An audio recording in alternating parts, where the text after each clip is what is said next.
好，Hello，大家好啊！我係 Beatrice 啊，歡迎你嚟到呢個新書嘅分享會。呢個其實係我第3次喺呢度做新書分享會嚟㗎啦。咁所以對我嚟講好熟悉啊呢個地方嚇，所以我知道嘅頭先你講嗰啲嘢，提醒我嘅嘢我知道。呀，咁開始之前咧，可唔可以俾少少 ideas 我有啲認識嘅人啦？咁如果你係 helping professional，即係你係輔導員啦、心理學家啊、治療師啊、社工啊、做呢啲 helping professional 嘅嘢嘅人，係啊，有幾多個嘅 ？OK，一好。咁其他人咧就係、你哋純粹有興趣嚟聽下，係咪啊？咁有冇睇過之前可能我出過嘅書㗎？有冇人可能有啊？有喎，OK，一。好啊，因為我想睇下咧，我應該要講到去啲乜嘢嘅內容嗰度咧，會比較合適嚇，咁所以我問嘅。好，咁我呢本書其實個名即係肌毛治療都唔知講乜，係咪啊？即係我都覺得好好奇如果你唔係 helping professional，但係你又嚟咗聽，其實我都覺得好好奇嚇，有咩讓你嚟聽？佢係一個治療嘅方法啦，好明顯。咁所以如果你係對心理學有啲認識啦、興趣啦嚇，咁可能呢一部分咧對你嚟講都會，你呢本書咧可能你都會有興趣睇。咁我簡單介紹自己喎，我係香港同英國註冊嘅臨床心理學家啦，咁亦都係一個國際嘅認證協會嘅肌毛治療師啦。咁我本身亦都係教靜觀嘅，喺加拿大註冊嘅靜觀導師啦。咁好明顯啦，我係臨床心理學家，我梗係見個案㗎啦，係咪？咁我見嘅 client 咧，咁佢哋都嚟自唔同嘅地方啦。咁可能係唔同嘅國籍啦，咁亦都可能唔同嘅年齡啦。譬如可能由16至到60幾歲咁啦。唔係，我都有70幾歲，係啦，咁樣啦。咁都係你可以睇成係成年人啦，咁樣。咁男啦、女啦，或者佢覺得自己係唔同嘅性別啦，transgender 啦，咁各種各類都有。咁亦都可能係好混雜嘅，可能係 mix 嘅，即係佢唔係完全係中國人啦，或者佢係混血兒啦，或者係唔同嘅地方成長。咁所以其實係好闊嘅嚇，所見到我所聽到嘅故事咧係好闊嘅，即係會超出我原本嘅認知範圍嘅嘢嚟嘅。咁而我而家咧多咗喺呢1-2年裏邊咧，都多咗做一啲授課嘅嘢。咁所以變咗我接觸嘅人咧，就會變成係可能老師啊，或者臨床心理學家啊，我嘅行家啊、醫生啊嚟上堂啊咁樣，呢啲嘅人都會有成為我同佢接觸嘅對象啦。咁其實咧呢個係我第3本書啦。第1本書就係為什麼我人生總在繞圈圈啦。第2本就係中間嗰本叫別踩過界。咁其實佢係我喺信報嘅專欄結集嚟嘅。咁第3本就係今次呢本啦。咁呢本咧其實有少少嚴肅啦，即係你見到個名肌毛治療，你都可能感受到有少少理論嘅嘢喺裏邊。咁所以我哋一半半啦，有一半係咧啲故事，咁有一半咧可能係比較俾 helping professional 睇嘅。咁其實喺我心目中咧，我3本書都係講緊同一樣嘢嘅，只不過用唔同方法講嘅啫。咁所以如果你睇過之前嘅書，可能你有少少嘅感受。咁如果未你有興趣咧，我都希望你去睇下啦。咁係頭1-2本咧，其實純粹係講古仔，都係我用肌毛治療嘅方式去治療一啲個案嘅時候所見到嘅嘢，然後我就講翻個古仔出嚟，話俾大家知可能中間發生咗啲咩事啦，有啲片段啦，嗰個人會係嚟到我面前，跟住會變成點啦，我會用咩方法幫佢，可能我會有啲咁樣嘅故事。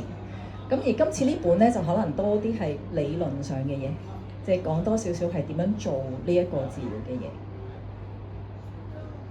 咁咧我分享一個古仔先，因為通常大家都係中意聽古仔多啲。咁過度犧牲嘅媽媽，我相信咧呢度都係容易去理解，因為我哋容易遇到。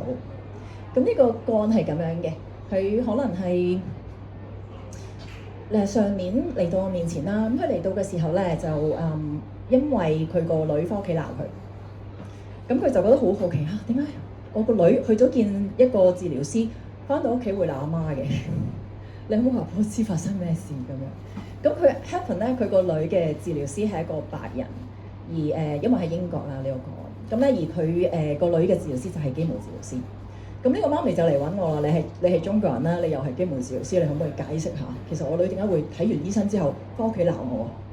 咁佢就佢個女咧就話俾翻去鬧媽咪乜嘢咧，就話我而家有各種嘅症狀困擾，咁咧譬如BPD 即係邊緣人格障礙嚇，都係你造成嘅，一日都係你衰。如果唔係我就唔使而家咁慘啊！咁當然佢仲有其他嘅困擾啦嚇。咁個媽咪咧就好抑鬱啦，嚟到我面前嘅時候，咁就促使我做咗好多其他嘅嘢，就係去話俾人知呢個治療我哋喺中國人身上係點樣應用，我哋有啲咩改變咗嘅方式嚇，而唔係直接用一個西方嘅諗法去擺喺中國人身上去應用。咁呢個就係因為呢個個案而我做咗一啲其他嘅喺專業上嘅改變啦。咁呢個媽媽其實佢個困擾，佢個困局係啲乜嘢咧？佢好錫好錫個女，得一個女啫嚇，好錫佢，但係佢係非常非常咁管控佢嘅，因為對佢嚟講咧，呢個係佢愛個女嘅方法嚟嘅。我幫你做晒你啲嘢啦，我幫你由細個開始嚇，你咩都唔使做，你淨係讀書嘅啫。但係你一定要讀得好好。咁當然佢個女係好出名嘅學校度畢業㗎啦。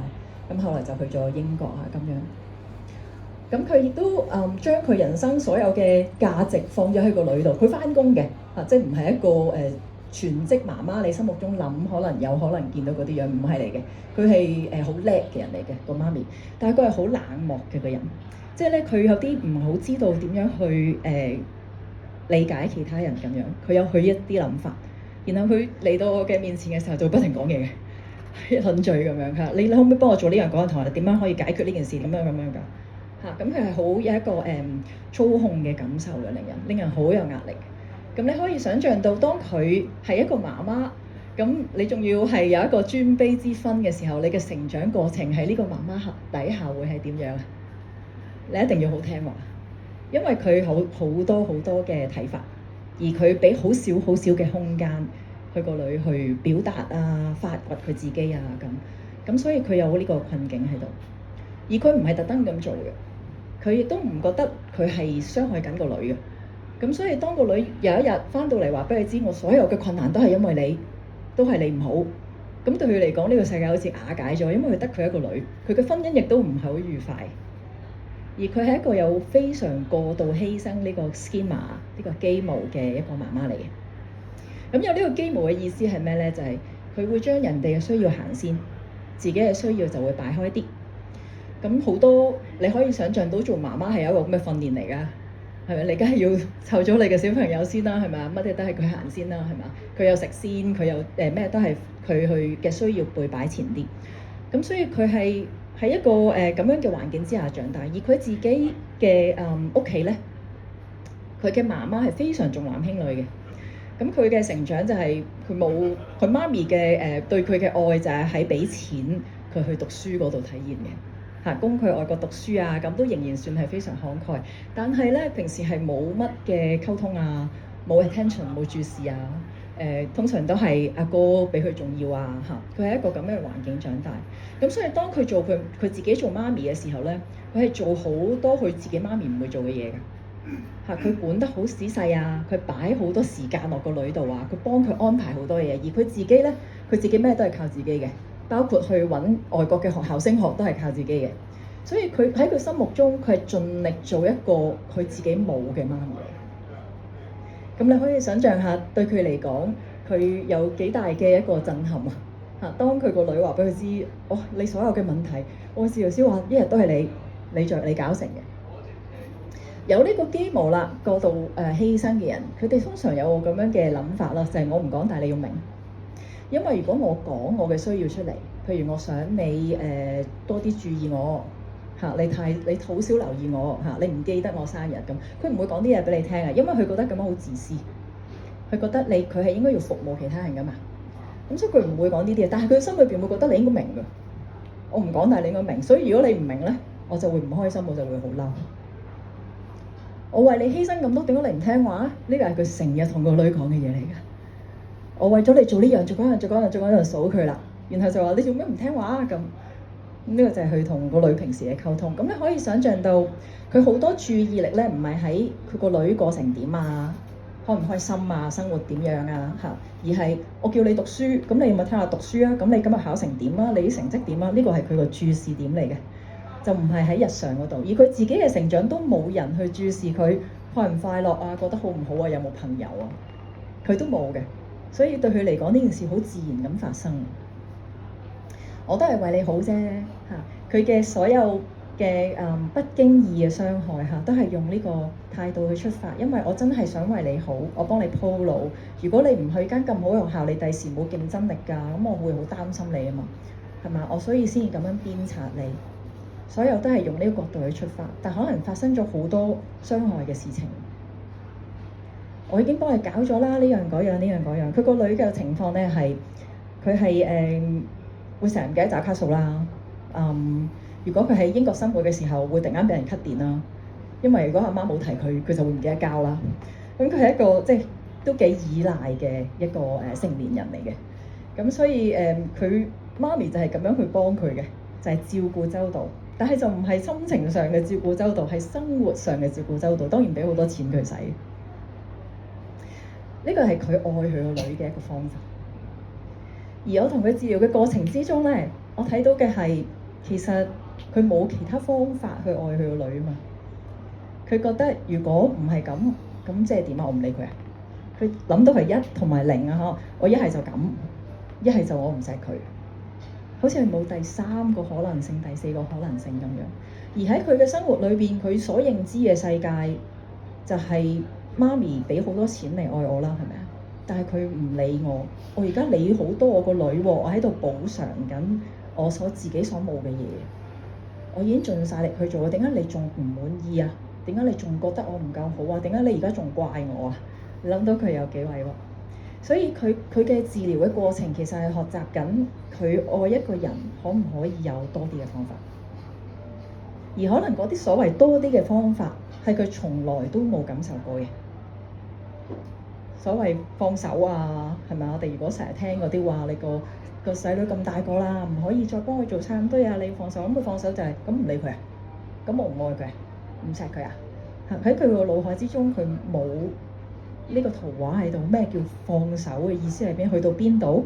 我唔理啲咩嘢，即係提唔提佢交租好咁。佢嘅問題就會喺嗰度啦，因為佢要去探索呢一部分，究竟佢愛佢個女嘅方式仲有啲乜嘢？咁呢度其實咧，我想講少少文化嘅背景，因為喺我哋華人成長嘅過程裏邊咧，其實我哋都好慣愛嘅呈現嘅方式係咁嘅，譬如俾錢啦，係咪啊？我梗係錫你啦，我使咁多錢喺你身上，係嘛？你要嘅嘢我都俾晒你啦，你有最好嘅 coach 嚟教你網球啊、游水啊乜嘢嚇。呢個係我哋其中一個父母好 common 去愛子女嘅方法啦。或者咧，我對你要求咁高，因為我錫你啊嘛，因為我想你成才啊嘛，因為我為你好啊嘛，其中一啲方法啦。或者我幫你做嘢 act of service， 即係幫你煮飯你食啦，車你去呢度嗰度啦，呢個係比較多出現嘅。但係你話有幾多個你嘅父母同你講我愛你咧？呢度你可唔可以舉下手俾我睇？我幾乎以為有啲，我都好開心，如果有嘅話。我哋好少講呢啲嘢㗎，覺得好肉麻啊嘛，係嘛？呢個係我哋經驗愛嘅方式係咁，佢個樣係咁，或者話唔好講我愛你咁肉麻啦，或者係我關心你啊，你嘅感受對我好重要啊，所以我想問你呢樣嘢啊，即係講得咁清楚明白，其實都唔會嘅。我哋通常分享係事情啊，今日你做咗啲乜，好比較少分享心情啦。喺我哋嘅華人社會，尊卑係有獎又有罪嘅，即係話有階級嘅分別。呢個我諗我哋大部分人都覺得係好合理同正常，因為我哋係咁樣成長過嚟嘅。咁呢個嘅意義係啲乜嘢咧？如果你睇儒家思想，就係君君臣臣父父子子啊嘛，係咪啊？君有君嘅樣，臣有臣嘅樣，爸爸嘅有佢應該做嘅嘢，做仔女應該做嘅嘢。呢個就係我哋學習嘅時候。咁佢會令到我哋有啲咩嘅習慣咧？我哋做嘅嘢、講嘅嘢係啱唔啱，比真唔真實係重要嘅。好多時我哋都會被批判㗎嘛。因為嗰樣嘢你咁樣做唔啱喎，係咪？我哋會被批判，咁我就會諗我點樣做啱，而唔係究竟我真係真實我需要嘅嘢啦，我覺得點樣啦，嗰啲係有成本嘅。如果我咁樣講出嚟，佢會唔接受我，佢會覺得我唔禮貌或者點樣樣。我哋係冇乜不加批判嘅空間嘅成長嘅過程嗰度。我唔知你同唔同意，就係我哋好少會覺得喺一啲關係度非常非常自由，即係我可以講我嘅真實嘅諗法同需要咧，而係好安全。對方咧係唔會嚟批判我、指責我或者去講、去諗咁樣啱定唔啱，而係真係想嚟理解下我。呢種咁樣嘅不加批判空間其實好少。如果當呢個空間咁少嘅時候咧，我哋其實好難去真實咁去理解另一個人，因為我哋好難好 authentic， 好難好真實咁去呈現俾另一個睇。譬如屋企人都係好困難。咁呢個會令到我哋大家個距離其實會多好多。而呢個咁樣嘅成長背景咧，即係話我哋其實同父母嘅關係好多時，我哋 relay 我哋同佢哋建立關係嘅方式，唔係嚟自於我哋互相有幾理解大家。因為我都唔知嘅，其實係咪？佢有咩感覺我成我都唔知嘅。佢屋企佢喺學校過程點，其實我唔知嘅。考成點我就知，係咪啊？咁呢個我哋 relay 大家嘅方法就係呢啲嘢嚟嘅。係冇包括嗰種理解啊！我哋重視整體多過個人，整體嘅和諧比個人嘅需要重要嘅。我哋係學犧牲小我完成大我㗎嘛，係咪？我哋係學呢啲，我哋應該講嘅係義務同責任，而唔比較少講權利㗎嘛。呢個係我哋 collectivism 喺集體主義社會成長嘅習慣嚟㗎嘛。咁呢啲嘅背景其實都會促成我哋有一啲時刻喺愛嘅呈現上面，就係而家頭先嗰個女士嗰個情況咁。我為佢做一啲嘢，點解仲唔夠好啊？我做咗咁多，不過我冇諗過原來我需要去明白佢嘅感受。咩叫 validation 啊？咩叫即係直情我解釋唔到呢個字佢聽啦嚇。簡單啲講嚇，咁佢必須要去感受到嗰樣嘢，佢先至能夠做到嗰樣嘢。而好多時感受唔到，佢做唔到出嚟，而唔係佢唔愛佢個仔女，但可能就會因愛之名造成好多傷害。咁我第一本書寫嘅時候咧，我就係去用呢個角度去切入去諗啦，就係有咩時候其實人係會諗到我又嚟啦，我又重複自己咧，我會犯重複嘅相同嘅錯咧，點解我總係遇人不淑嘅咧？我嘅個案會有好多呢啲情況嘅，即係譬如我總係同一個已婚嘅男士一齊3次啦咁樣冇朋友想聽我講嘢啦已經，因為佢哋都覺得我抵死，但係我唔知點解會咁，我就係咁，我唔好彩咯咁重複嘅生活嘅困境係重複咁出現，或者我覺得我成日都係明明都其實我知有進步啊，不過咧我真係冇乜用，我覺得我自己冇乜用呢件事又係成日出現。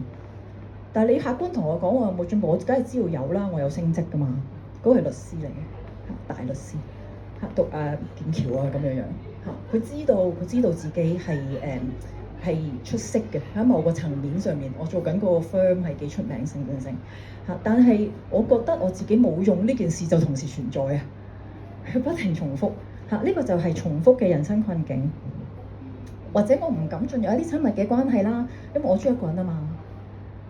但係我覺得好孤單咯，有時。但係我翻嚟，如果有個女仔，呢個係一個個案啦，有個女仔突然間走嚟同我講嘢，我就快啲脆行開，因為冇可能嘅，佢咁靚唔會中意我嘅，冇可能發生。我都係中意自己一個多啲，心底有好多好多怕被遺棄嘅擔憂，咁呢啲都係其實我哋叫基模 schema。咁呢個就係我第一本書嘅時候去寫嗰個切入點，就係我哋重複人生嘅軌跡啊。好啦，去到第二本書我講別踩過界啦，就係分翻好我哋嘅界限。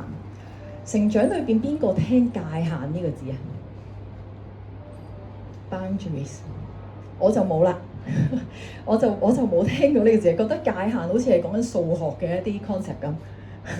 邊度有冇人教你㗎？不如屋企要教你咩叫界限嗱？呢個叫界限咁，好少咯，我諗好少咯。嚇，所以我哋對於界限呢件事係有模糊嘅。可能我哋最認識嗰個界限就係嗰個高低嘅界限啦，即係長幼嘅尊卑嘅界限，嗰個界限我哋就好認識嚇。但係其他嘢咧，可能唔係咁清晰嘅。父為子隱，子為父隱，直在其中也。呢個係《論語》啦，即係儒家思想講嘅一啲事情。我哋將一個家庭我哋嘅關係擺喺真相嘅前面啊！嚇，佢偷咗嘢，我係唔可以督佢出嚟㗎，係咪？因為咁樣係唔合乎儒家思想。咁呢個係我哋成長 common enough 去習慣嘅嘢嚟嘅。而好多時候，我哋好少將事情講得好仔細，講得好清晰，因為我哋覺得親密感咧係嚟自於我唔講你都明，咁我哋就會覺得好 close 啦，覺得好窩心啊！嚇，好多時咧，我哋唔會將事情講得好仔細。咁包括啲咩咧？包括我需要啲乜嘢嘢，我都未必覺得好舒適去話俾人知嘅。就算咧，我唔係有頭先個媽咪嗰個過度犧牲嘅基模咁。可能都係會存在嘅，就係啲嘢要講到咁白，咁咧就覺得冇人啦。咁我分享一個個人嘅故仔俾你聽。應該我識我嘅人聽過。咁咧我先生係一個外國人啦。咁佢係一個即係 perfectly individualism 出身、個人社會主義出身嘅人啦。咁我就係香港長大嘅香港人啦。咁所以我哋有好多基本上嘅差異啊。咁當我哋拍拖嘅時候，其實大家已經好開心嘅時候，大家好多信任嘅時候，咁發生嘅呢件事。咁我由細到大咧，我應該講下少少。我由細到大，譬如我去搭校車放學，咁如果嗰日落雨咧，我就知道我爸爸或者我媽媽會揸住把遮喺度等我嚟接我，因為落雨嘛。咁佢咪喺個校車停嗰個位，咁咪接翻我翻屋企咯，係嘛？咁對我嚟講，呢個係好正常，同埋佢關心我嘅一啲表現。我覺得係一定會發生嘅，而且係好合理，亦都冇乜值得咁去同人哋講。咁當我進入一個親密嘅關係嘅時候咧，咁我記得嗰日喺上環啦，咁個地鐵就落雨啦，咁大家塞住喺個地鐵站度。咁我就打電話啦，同當時嘅男朋友講啦：哇，好大雨啊！你可唔可以攞把遮落嚟啊？咁我覺得哇，我都係一個有訓練嘅臨床心理學家嘛，我講得好直白啦，我講埋俾你聽，我想你做啲咩咯喎，係咪啊？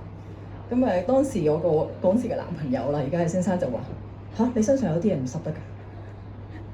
咁嗰陣時我第一個反應就哇，個反白眼反到去後腦咁滯啦。你話咧咁樣係咪啊？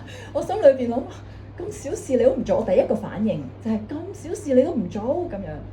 但係我心底知唔知佢好愛我，梗係知啦，係咪啊？但係嗰一刻係唔棘㗎，大家係我提出咗要求咁具體，你都聽唔明。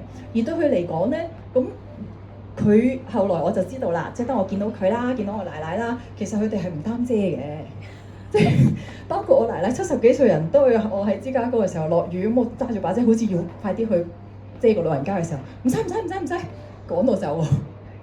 咁我理解原來其實佢對佢嚟講真係冇乜大不了，但係對我嚟講咧，嗰個係愛嘅行動嚟㗎嘛。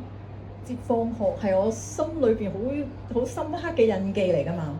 我哋有好多假設，有好多我哋講咗，我哋以為講得好清楚嘅時刻。譬如我覺得我自己講得好清楚，我問你可唔可以攞把遮落嚟，咁我梗係唔想濕，我先嗌你㗎啦，係咪啊？我嘅假設，咁佢同你 clarify 咯，嚇你有嘢唔濕得㗎咁。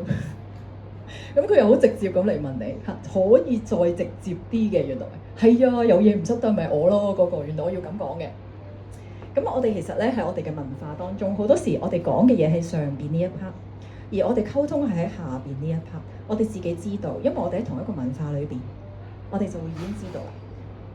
譬如話我即如果一個女朋友去詐嬌，咁可能如果有生果食就好啦咁。咁你就假設咗咩？聽嗰個人如果收到就會嗱臨做呢樣嘢啦，係咪啊？即係我講緊嘅係上邊，但我講緊其實係喺下邊，而我哋希望互相咁樣收到，咁就叫窩心同埋好親密啊！咁當事情成日都係咁，就係我哋只會講上面唔講真實最仔細嗰層嘅時候咧，覺得咁樣係好冇癮，畫公仔畫出腸。咁其實好多界限係好難 set 嘅，因為我哋根本都唔知嗰條線畫喺邊。如果我哋唔講清楚佢。咁到第三本書啦，就係而家擺喺呢度呢本書啦。咁其實頭先嗰啲古仔，全部都係我用呢個基模治療去見我嘅個案啊嘅時候嘅一啲故事啦，除咗我自己嗰個啦。咁呢本書咧就直情講咩係基模治療啦。咁所以如果你有興趣做你係做人專業嚟嘅，你有興趣做呢個認識呢個治療咧，我好希望你會繼續去尋求落去啦。呢個係我好熱愛嘅一個治療嘅模式。喺我心目中諗咧，我覺得心理治療係為咗令人更加自由嘅。譬如如果嗰個人佢有抑鬱，咁佢唔自由啦，因為受抑鬱所苦嘛。我想返工又返唔到，我起唔到身喎，係咪啊？我都有人生可能原本有想做嘅嘢，而家冇晒，係咪？我唔自由，或者我覺得我嘅人際關係好唔如意，咁我唔自由啊！嗰樣嘢係啲乜嘢？我覺得我冇得揀，我覺得我盡晒力都只可以咁，冇計啦咁。而心理治療係為咗令到嗰個人自由而做嘅，譬如話佢唔再病啦，譬如話佢 own 佢嘅 decision， 佢可以擁有佢自己嘅一啲選擇，而唔係覺得佢係被逼嘅，係心甘情願嘅一個選擇，因為嗰個已經係最好嘅選擇。呢個係我心目中覺得心理治療嘅目標嚟嘅。而我覺得基模治療係俾咗呢個框架我去尋求呢件事，由我覺察到我唔再喺人生度不停咁兜圈啦。我首先要覺察到我有個圈先得㗎。咦，有兜到喎！原來我成日都咁樣諗嘢喎，或者我成日都有咁嘅困局會重複喎，唔知點解又會同某啲人有親密嘅關係喎。我都睇到呢個圈，我有個意願覺得我唔要重複佢。然後我可能需要練習一啲嘢，係嘗試建立一啲界限，因為嗰個界限本身我都唔清楚。喺我嘅成長過程裏邊，冇人教我呢個嘢，我冇練過呢件事。然後我建立到一啲界限嘅時候，我就知道點樣令到自己更加健康，而可以練習。我又要唔失去自己，又做到最有智慧嘅選擇。而家咧，我放一個片俾大家睇下。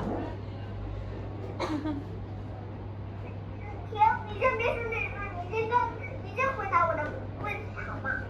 我問你一個問題，就一個問題，請你回答我好嗎？我一定尊敬的對執着，回答我一道題，可以嗎？你說我是哪裡對你不好，還是我哪裡差，還是哪裡不行？你可以隨便說，我可以改，但是我有自由的實現吶，我不能沒有自由啊，我不能光在學習身上啊，學習必須好也好呀，明不明白？我寫了作業了，我把我自己的事情幹完了，難道我還有問題嗎？難道我還有問題嗎？我把我自己的事情已經做完了，我自己還有問題嗎？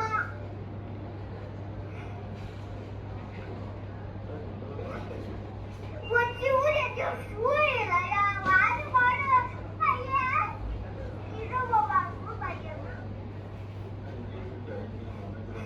還看我最近呢，我每天都表揚很好。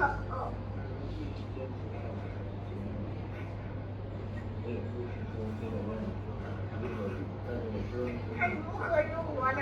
你要是我，你要是要是这樣子，機器人都忙不過來，我長大的時候都忙不過來的呢。還有你給我的壓力什麼？真行，有本事你試試我這個壓力。我告訴你，最後告訴你一句話，請珍惜我們孩子的兒童時光。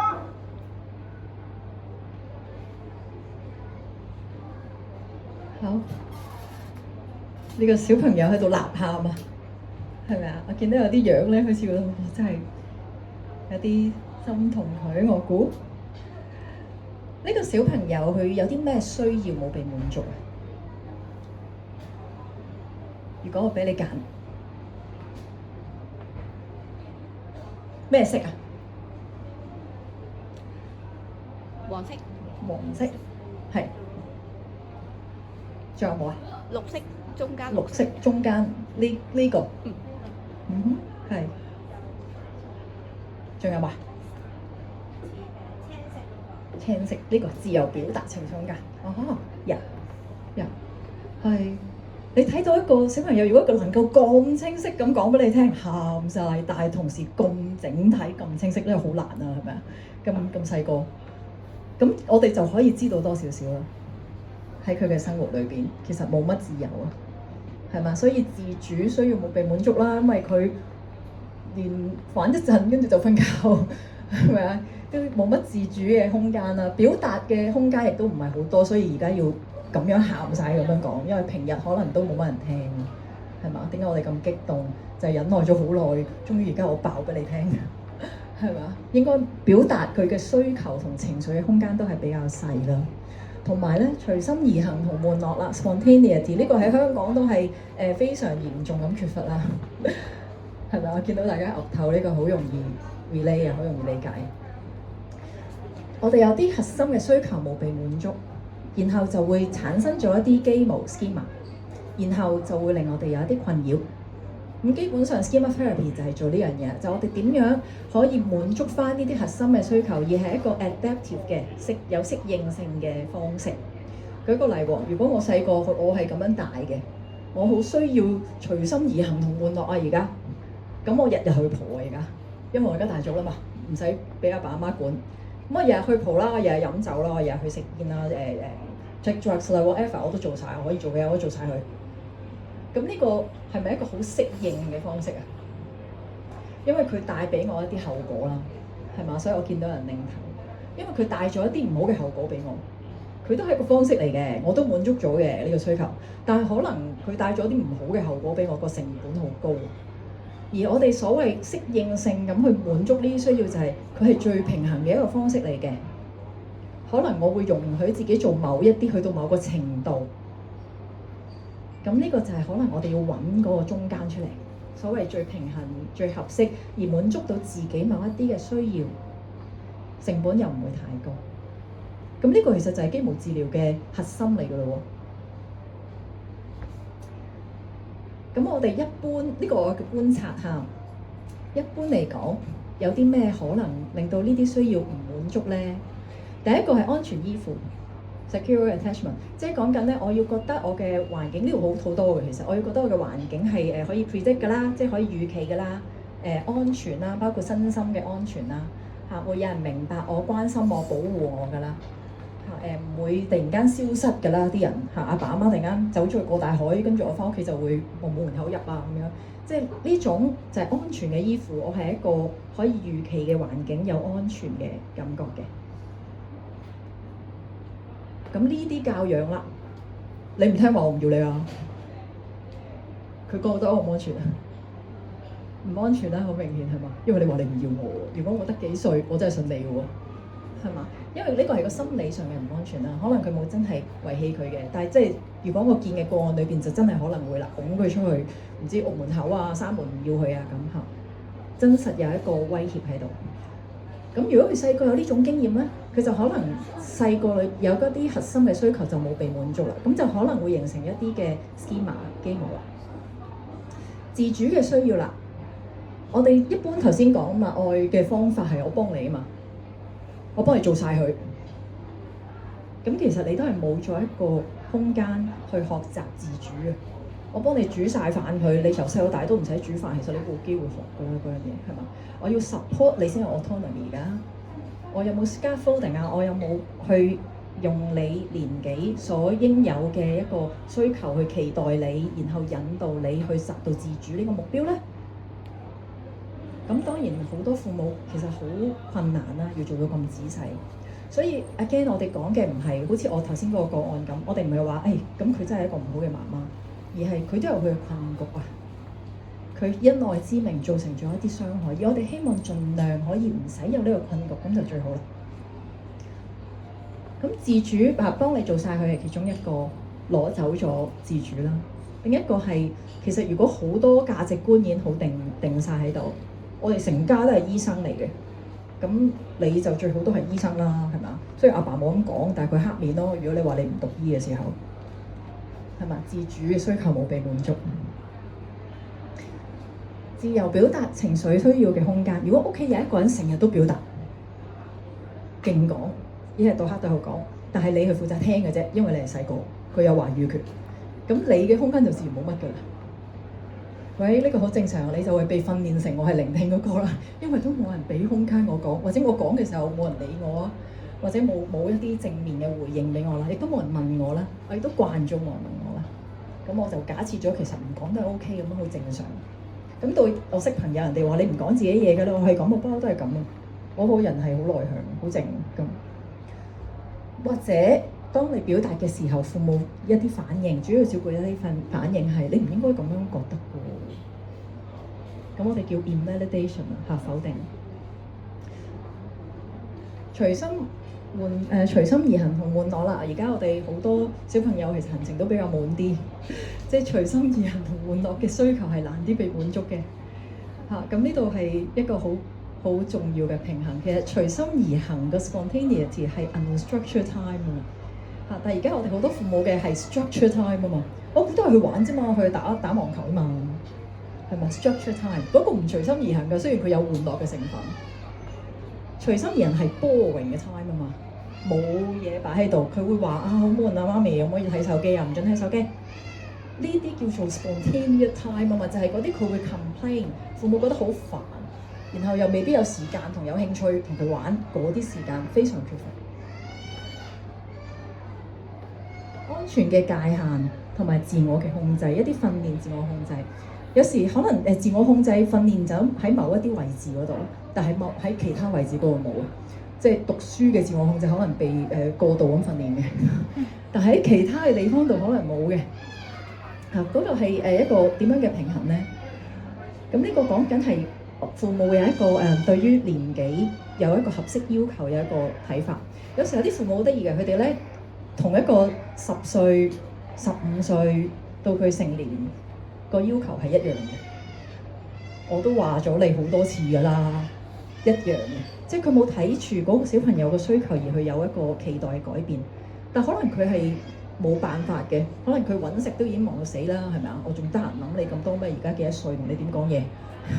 我好日都冇時間同你講嘢，係好多嘅限制喺度所發生嘅，有可能係，或者父母同子女之間嘅邊界感好低。譬如話咧，有一啲個案係咁嘅，譬如話爸爸就有二奶，咁媽咪就翻去同個女呻，咁因為媽咪頂唔順啊嘛，又冇理由出去即係話自己老公㗎，咁唯有喺屋企講咯咁，佢都係冇辦法嘅啫。咁個女就會點啊？會黐住個媽咪啦，會嘥回父媽咪啦，會覺得好困擾啦，同時，因為父母同子女呢度嘅邊界係被跨越咗。嗰個係其實父母要去處理嘅事情嘛，子女係有子女做翻子女嗰個年紀嘅，做翻嗰個小朋友嘅權利會被剝奪啊！佢會變得成熟啲啊，佢會變得好體諒佢嘅父母啊。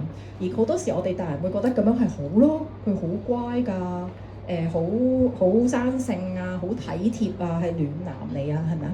但我哋如果另一個角度去睇係，其實佢會唔會有啲時刻應該做小朋友嘅權利冇被滿足到咧？因為佢8歲聽緊一啲30幾40歲嘅人嘅困擾喎，咁佢做唔翻去8歲，咁呢就叫做基本嘅核心需要嚟喎。如果佢冇被滿足，咁就有可能形成一啲嘅飢餓啦。舉一個例子啊，呢個我比較見得多，重男輕女嘅家庭，中國人好多。可能佢其中一個冇被滿足嘅需要係重視啊，呢個褪咗應該係嗰啲。譬如佢係冇被覺得自己被重視，因為男性係高啲㗎嘛，我嘅需要係比較低啲，我係不被重視嘅。咁可能我形成一個 schema， 一個基模係叫自我犧牲，我慣咗犧牲我自己。一方面我犧牲我自己，我先有少少 attention 啦，大佬係嘛？如果唔係冇人理你㗎嚇，我唔係犧牲我自己，令到好多人好快樂啊，連理我嘅時刻都冇。咁可能我就去討好人嗰個方向度做咯喎，平時 people pleaser 討好人啦，成日都睇住人哋點啦，想我點啦，望眉頭眼額啦，然後繼續犧牲自己咯，繼續做呢樣嘢，而呢樣嘢曾經好有用㗎。喺我細個嗰陣時係咪啊？如果我唔做呢樣嘢，可能我會俾人罰㗎嘛，俾人打㗎嘛。係嘛？呢樣嘢曾經係 adaptive 嘅，曾經係有適應性嘅，係啱嘅。喺我細個冇得揀嗰陣時，但係如果我大個啦，我有呢個情形慣咗，而我都係重複緊，咁呢件事就唔再啱啦，因為個成本變得高咗啊。可能點啊？可能我繼續覺得自己係唔值得被重視嘅咯，我都慣咗繼續咁做咯。好，咁咧我哋有少少時間，我邀請你咧試少少嘢喎。咁當然你係隨你嘅心意去參與啦，但係呢個係我嘅邀請。咁我希望咧邀請你試下眯埋雙眼。咁如果你覺得望住地下合適啲喎，咁都係可以嘅。咁我會同你一齊做，我都會眯埋雙眼。而家咧，我邀請你回顧返可能今日發生嘅一件小事，你覺得自己做錯咗，睇錯時間，miss 咗班車，或者其他嘅嘢。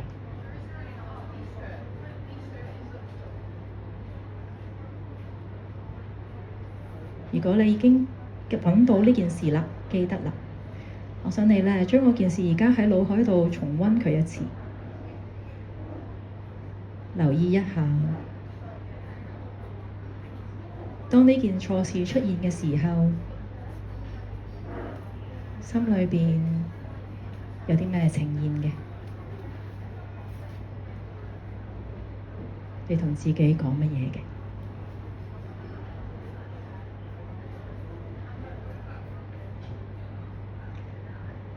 而家咧可以慢慢打開雙眼。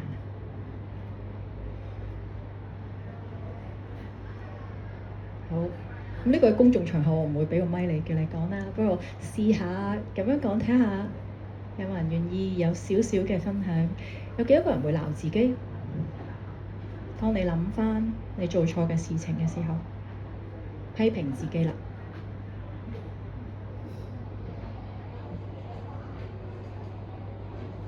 哦，可能頭先冇諗到嗰件事。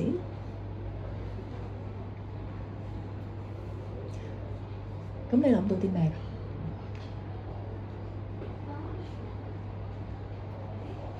第一反應就梗係諗自己冇用啦。第一反應就梗係諗自己冇用。第一個反應就之後要 positive。之後可能調整翻。多謝你嘅分享。係，咁我會諗自己，哎呀真係冇用啦。咁呢個都係一個批評啊，係嘛？批評嘅聲音，係嘛？好正常喎，因為我都會。而呢個聲音熟唔熟悉嘅？呢句説話，呢個語氣熟唔熟悉嘅咧？都好多人有少少點頭啊！如果咧係一個高要求，即係點解要咁樣㗎？哎，真係渣啊！咁咧，我哋叫呢個做一個苛求嘅父母 （demanding parent mode） 嘅一個模式。即係話有一部分嘅我咧係會咁樣對自己㗎。當我做錯嘢嘅時候，佢就會彈出嚟同我講呢句説話。咁如果個聲音都有啲熟悉喎，咁好可能就係我聽過㗎啦。可能係我內化咗嘅一啲聲音。咁如果嗰個聲音再 harsh 啲，哎，你真係垃圾，你唔死都冇用啊！好 harsh 嘅，係一個懲罰嘅聲音。咁我哋就叫佢做懲罰嘅父母。咁我哋咧每個人裏邊都有其實唔同嘅一啲模式。咁我唔係話你係呢個唔係一個危險嘅信號嚟嘅，我哋所有人都有嘅。就我哋會內化我哋嘅經驗，然後可能我媽媽同我講嘅嘢，我而家都聽住，但我媽媽明明而家唔喺我身邊，係咪？我哋所有人都會有正常嘅有呢啲嘅模式。咁我哋認識呢啲嘅模式，就係我哋做肌毛治療嘅時候所需要嘅事情。做多個好唔好咧？好，咁咧請你試下，如果你覺得合適，咁你又眯埋雙眼咯喎。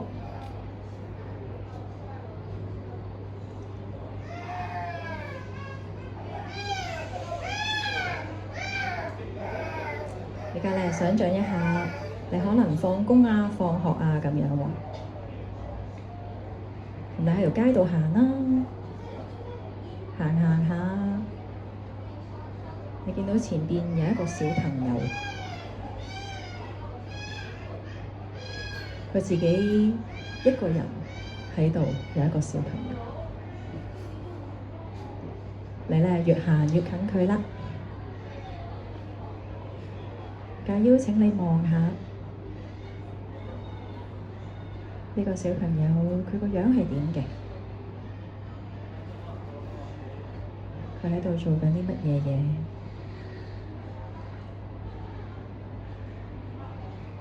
佢嘅衣着、神情，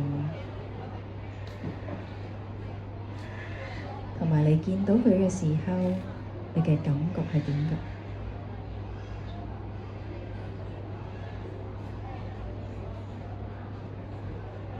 而家咧可以慢慢再次打開雙眼啦。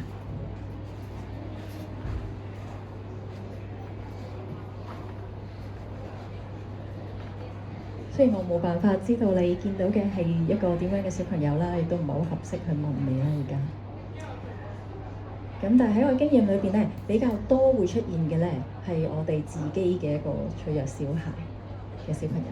咁通常咧父母就會見到自己個仔女，呢個好 common 嘅。我哋話脆弱小孩意思就好似你成日聽到嗰啲內在小孩啊 inner child 咁，但係通常係比較脆弱嗰部分，通常會展現嘅。而頭先嘅問題咧，我哋就睇下我哋同佢嘅關係係點嘅。咁有啲人咧就會話我睇唔到，佢係模糊嘅，我行埋去，但係我冇辦法睇到佢樣。咁可能我同佢嘅關係係好陌生嘅，所以我根本埋唔到去睇清楚。咁有啲人話佢係蕩失路嘅小朋友，咁我想過去帶佢返屋企。咁有啲人會見到同佢一個相反性別嘅小朋友，你可能會見到唔同嘅嘢嘅。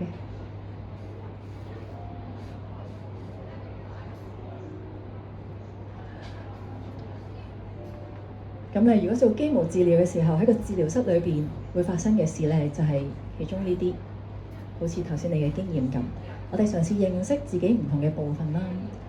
咁當然你如果睇本書，佢就好仔細講27個模式俾你聽啦，嚇，即係比較常見咁。咁依家我唔會仔細講啦。但係整體嚟講，就係我哋可能會有藍色嗰啲，就係一啲父母啦。通常咧係一啲批評、批判嘅一啲模式，通常係同我哋主要照顧者啊、父母出現相關，因為佢哋都係有佢嘅限制㗎。咁所以我哋人人都有多少，人人都有脆弱嘅小孩喺心裏邊啦。通常都有快樂嘅小孩嘅，即係都有玩快樂嘅時候嘅。咁然後啦，紫色咧就係嗰啲我哋叫 coping mode 啦，即係應付嘅一啲模式嚟嘅。可能係我用過度控制嘅方法去應付啦，可能我用抽離嘅方法去應付啦。我成日都唔知自己有咩感覺嘅喎，啲人成日咁問我，唔知答咩好。或者我用 surrender 屈從嘅方式去應付佢啦。你唔好唔中意我喎，最驚人唔中意我，所以我就點啊？你講咩我都聽㗎。Compliance surrender。咁當然我哋希望我哋都有一部分健康成人啦。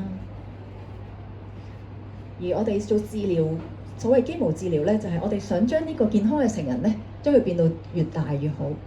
佢咧應該係 take 嗰個 driving seat 嘅，呢班人可以喺個巴士度坐，但係佢係司機咁樣，咁就最好啦。咁有可能我哋會做嘅嘢就係我哋將嗰啲嚴厲嘅藍色嗰部分會縮細啲啊，然後呢啲紫色唔需要再隔住佢保護啦，咁又會自己縮細啲啊。咁咧健康嘅成人嘅部分可以做一啲更加好嘅決定。譬如頭先個例子話，我細個嘅時候成日都冇玩樂嘅需要，冇被滿足嘛，我而家咪勁去玩咯，係嘛？但如果我係過度咁做咧 ，overcompensate 啦，我係過度咁做咧，咁可能我就會變成一個 drug addict 啦，又濫藥啦，又濫酗酒啦，又亂搞男女關係啦咁樣。可能我係去咗呢個位置嗰度，而佢帶嚟咗好多唔好嘅嘢俾我。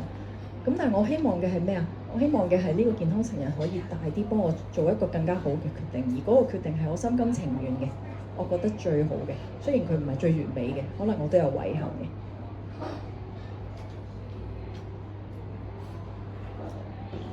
移咗位添。頭先講啦，其實肌毛治療基本最簡單去理解就係核心係需要有啲嘢冇被滿足到，我哋形成咗一啲 schema 一啲肌毛，然後佢帶嚟咗一啲困擾嘅問題。咁喺個治療室度會做啲咩咧？咁因為今日有真係我嘅行家啊成喺度咧，咁我講少少，如果唔係我就唔講噶啦。咁你見到呢度好多張凳，我以前我喺香港嘅一個診所嘅一張相啦。咁我就會同呢啲個案咧，可能佢用唔同嘅凳去代表佢嘅頭先嗰啲唔同嘅部分啊，讓佢哋有一啲對話，令到佢更加認知到自己，更加認識到佢點解會有某一啲嘅行為嘅。咁希望嗰個圈圈就唔使再重複啦。咁咧亦都會做一啲咧，我哋意象重塑，好似頭先你會眯埋雙眼，跟住諗翻一啲嘢咁樣。咁我播呢一個片俾大家睇，呢個係其中一個例子嚟嘅，裏邊嗰個唔係真嘅個案啦，裏邊係我個同事佢演繹緊我嘅個案。咁呢個個案嘅情況咧就係佢細個嘅時候，呢個個案叫 Natalie 喎。咁咧佢細個嘅時候咧就好少你睇到。咁我知道咧，對於如果你唔係做心理治療嘅，你會覺得唉，究竟頭先做緊啲咩咧？咁可能又覺得好奇怪，都未定。但我希望呢本書咧裏邊都有啲嘢可以對你係有幫助嘅，因為裏邊有故事，唔需要理解啲咩好深嘅心理嘅知識，你亦都唔一定需要去學呢個治療點做，但係佢有一啲故事，咁希望對你嚟講都係有反思啊，或者有身同感受。今日多謝大家。